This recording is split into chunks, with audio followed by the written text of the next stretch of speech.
evolutionary enlightenment is about a collective emergence, not merely about an individual attainment. So I think it has more potential than the old enlightenment for cultural transformation at the leading edge. But it's more challenging because because people have to cooperate with each other. And that seems to be the real human predicament, is how do you get people to cooperate with each other, you see? So you can have a bold, heroic man or woman, right? You can have special, extraordinary individuals, right, who go off and they do what they need to do, you know, and they're just these incredible examples of unusually committed, empowered individuals. But as long as the individual does this on his or her own terms, by him or herself, we aren't going to get anywhere, right?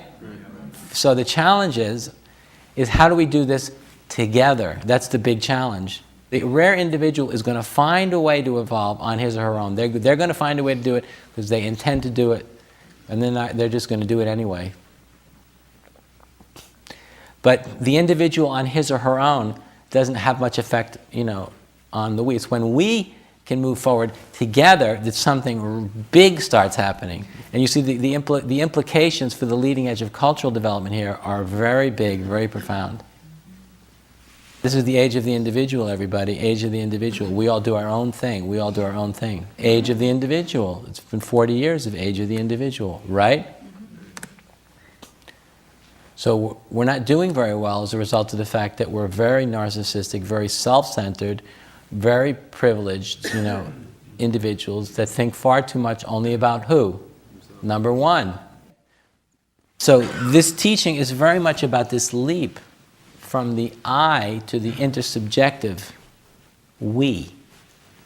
But it's not a we where the autonomy of the individual is blurred out. It's where the autonomy of the individual becomes empowered like never before. Usually a profoundly autonomous and creative individual has to remove him or herself from the experience of communion in order to express his or her creative potential, right? Mm-hmm. Isn't that right? Right.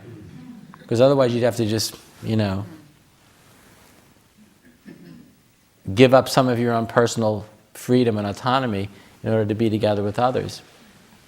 But in this non-dual state that many of you are going to experience, what you find is, and this is the miracle of the teaching, is that two things happen simultaneously. Number one, the creative autonomy of the individual emerges like never before, and at the same time, because the ego boundaries are fallen away, there's no sense of a gap or a wall between yourself and the other. So you feel so it's a non-dual experience, because from a purely rational point of view, it doesn't make sense, but at the level of experience, this actually happens. So you experience both the liberation of your own creative power and autonomy, and at the same time, any sense of boundaries between you and the other, you and the others, falls away. So you feel no boundaries, which is what communion, the experience of communion, is when you experience no sense of boundary with the other or the others, right?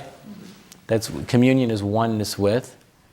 At the same time as you experience your own sense of being liberated as a creative individual. It's when the one and the many merge. But when they merge, they paradoxically don't become indistinct. You see, that's the beauty of it. And I'm convinced that at the leading edge, that this is what the next step is. The only way to transcend pathological narcissism is through this intersubjective enlightenment. When we look at our personal predicament in a cultural context, right, we begin to see the need to go beyond this pathological individualism in such a way that we're actually going to be able to merge in a higher non-dual unity, not just as a spiritual state, but ultimately as a normal way of being, right? For the new man, the new woman, the new cultural potentials to emerge at the leading edge.